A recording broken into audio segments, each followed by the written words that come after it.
All right, guys, so if you're trying to decide where to live in Los Angeles, this is one of the most important comparisons that you can make, and one I get asked about constantly. Today, we're talking about Sherman Oaks versus Encino, two of the best LA neighborhoods for families, and they're literally right next to one another, yet they're so different in so many ways. And people love to Google like trendiest Los Angeles neighborhood, right? It actually matters is how the place fits into your lifestyle, your commute, your family, and your long-term plans. This video is designed to help you figure that out clearly and honestly. And if you find this kind of local breakdown helpful, make sure to subscribe to this channel because I post in-depth neighborhood tours and market insights like this every single week. And as you're watching, please don't hesitate to drop a comment below. Let me know which neighborhood you're leaning towards, or what questions you have. I love reading the comments and I try to respond to them all. All right, so the first thing we're going to talk about is location and traffic. First up, Sherman Oaks, one of the most strategically located neighborhoods in all of Los Angeles. It's right at the crossroads of the 405 and the 101 in the San Fernando Valley, with immediate access to both freeways, which is a rare advantage in LA. For people who are commuting to Studio City, Hollywood, Beverly Hills, Century City, or even downtown, Sherman Oaks often shortens the drive time because you have more route options. Canyon roads like Beverly Glen, Coldwater, Laurel Canyon. Sherman Oaks becomes a true hub for people who want flexibility rather than being locked into one direction of travel. All right, let's talk about Encino, which is still very accessible but feels intentionally removed. While you do have solid access to major freeways like the 101 and the 405, the neighborhood itself isn't built around multiple canyon roads. Encino's streets tend to be a little quieter and more residential, which creates a noticeably different feel. And many buyers choose Encino specifically because the streets are a little wider, there are less shortcuts. It feels a little bit more like somewhere you arrive and not somewhere where you pass through. Another important distinction is how each neighborhood feels during peak traffic hours. In Sherman Oaks, especially near Ventura Boulevard, freeway on-ramps, and the canyons, you can feel the energy and the movement of the city. And that can be a positive if you like being in the middle of things and you like easy commutes, but it's something to understand going in. Encino, on the other hand, tends to absorb traffic a little bit differently. During rush hour, many of the residential streets remain, a little calmer, while some of the major arteries like Havenhurst get a little bit more traffic. And this can appeal to people who are working from home. Both locations offer long-term upside. Sherman Oaks consistently attracts buyers relocating outside of the valley because it feels similar and connected to the city. While in Sherman Oaks, maybe they have people that have already lived in the valley that are moving over to get a little bit more space and a little bit quieter. The two of them are fantastic. They're great neighborhoods and absolutely great options. No one is better, but we're going to talk about the differences in the next chapter. All right, so let's talk about neighborhood and lifestyle.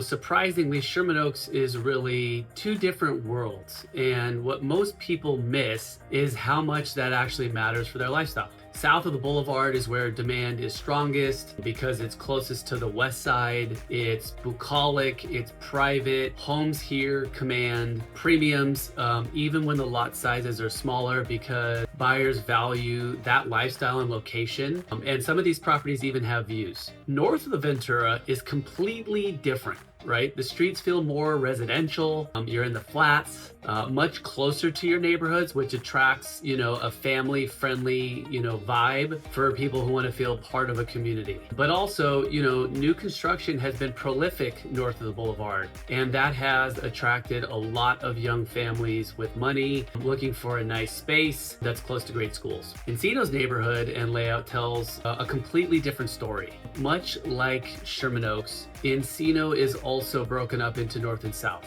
However, south of the boulevard in Encino is considered one of the wealthiest neighborhoods in all of Los Angeles, with its Royal Oaks neighborhood offering large lots with bucolic oak trees and some of the most established streets in the valley, homes up to $20 million.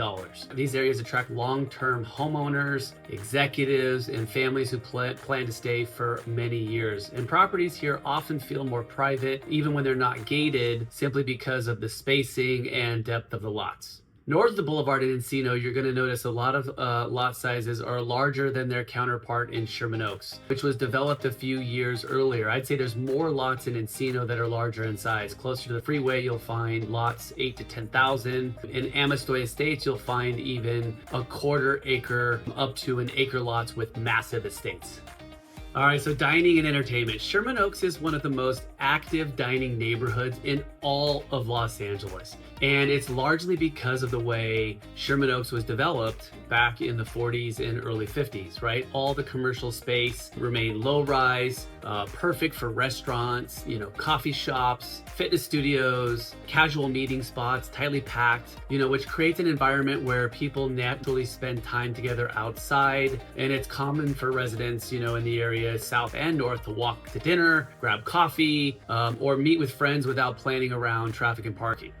And this everyday convenience is a major reason why Sherman Oaks is often mentioned when people talk about, the trendiest Los Angeles neighborhoods. And the dining scene in Sherman Oaks also appeals to a wide demographic. So many different choices. You'll find everything from, casual neighborhood favorites to high-end dining and health-focused cafes and fitness-adjacent businesses, And this creates a lifestyle where errands, workouts, and social time blend together, which resonates strongly with younger families and professionals. Encino's dining and entertainment scene is a little different than, Sherman Oaks. Encino has actually a lot of Class A office space, and good restaurants are more spread out and often serve a little bit more as destinations with valet parking rather than spontaneous stops down the street. In fact, many Encino residents spend much of their time driving to Sherman Oaks for dinner just because of the plethora of restaurants. It is just a few miles up the road.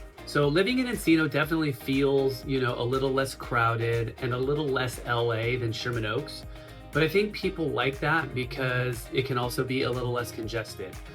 From an insider perspective, this difference shapes, how people live, right? Sherman Oaks supports a more outward-facing social routine, while Encino supports a more home-centered lifestyle where dining out is planned rather than spontaneous. Neither is better, but they appeal to very different personalities.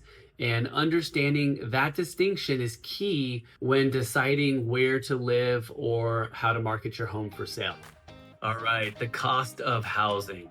So when it comes to the cost of housing, Sherman Oaks and Encino operate on two different pricing logics, even though they sit right next to each other. In Sherman Oaks, pricing is heavily driven by the location, with entry points tending to be lower than in Encino, which brings in a wider pool of buyers, including first-time buyers from the west side and people just relocating in general from outside the valley. Homes that are well updated and priced correctly often move quickly because there's so much demand and buyers are paying for convenience, walkability, and proximity to Studio City and the west side. And Sherman Oaks has a very active renovation and new construction market. Lots are being redeveloped all the time with modern homes that appeal to design-focused buyers, which has helped push price per square foot numbers higher over time. And even when lot size are modest, buyers are often willing to pay, a premium for a turnkey condition and a strong street location because of the walkability. From a seller's perspective, pricing strategy is critical here. Buyers' emotions are at play and a big role in the decision-making process.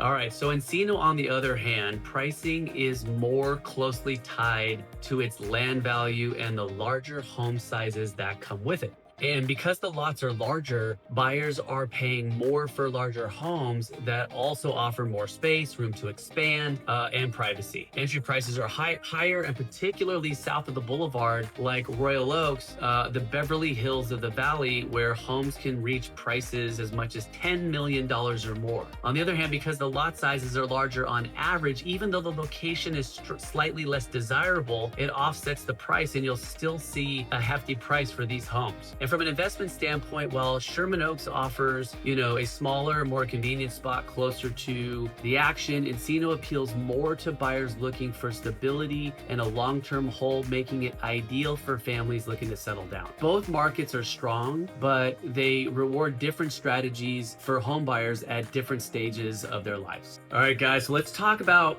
outdoor activities. Outdoor lifestyle plays out a little differently in Sherman Oaks versus Encino, even though both benefit from proximity to the Santa Monica Mountains and hiking. In Sherman Oaks, outdoor activity is often integrated into daily routines, as Sherman Oaks has more pocket parks than Encino, and also one of the largest parks in LA at Van Nuys Sherman Oaks Park. Neighborhood walks, especially in the flats, are common amongst homeowners who leave their homes in the early mornings or late afternoons and go for a walk. And many residents take advantage of the quick access to canyon roads that lead to hiking trails above the city, whereas Encino offers a different outdoor experience. For the most part, the larger lots mean there's more private outdoor space at the home for things like sport courts, tennis courts, and park-like grounds. And while it has less pocket parks, it is home to the Sepulveda Basin Recreation Area with 3 golf courses, miles of bike and running paths, a lake, and natural waterways. Both neighborhoods are close to major hiking and open space in the Santa Monica Mountains, which makes both of them great places to live, with Encino having less parks nearby, but a lot more space at home.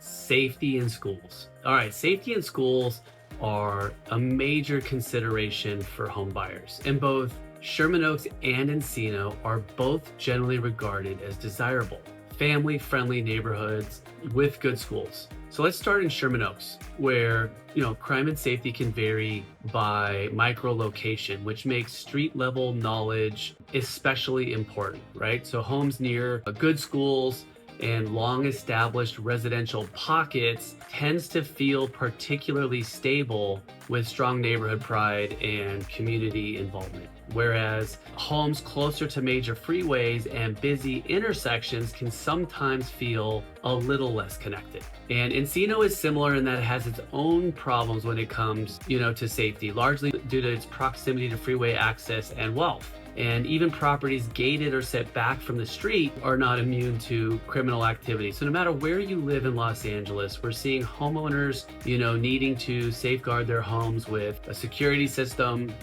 be part of the neighborhood watch and remain vigilant like all areas of LA. So when it comes to schools, both neighborhoods are served by LAUSD, and both have private schools and just great schools in general. Sherman Oaks offers access to well-regarded public and private schools, which is a major reason why families continue to move into the area. And walkability to schools is also a key factor for many buyers here. Encino, on the other hand, is also associated with the highly sought-after schools, which is a key difference being Hesby Oaks with their K-8 option. And it also has excellent elementary schools, making it a popular choice for families planning to stay, put for many years. And buyers frequently choose specific streets in Encino and Sherman Oaks based on the school boundaries. And that's why it's important to get the right guidance when navigating this part of your buying decision. All right, guys, let's talk about employment and commuting. So Sherman Oaks' central location makes it practical home base for people working at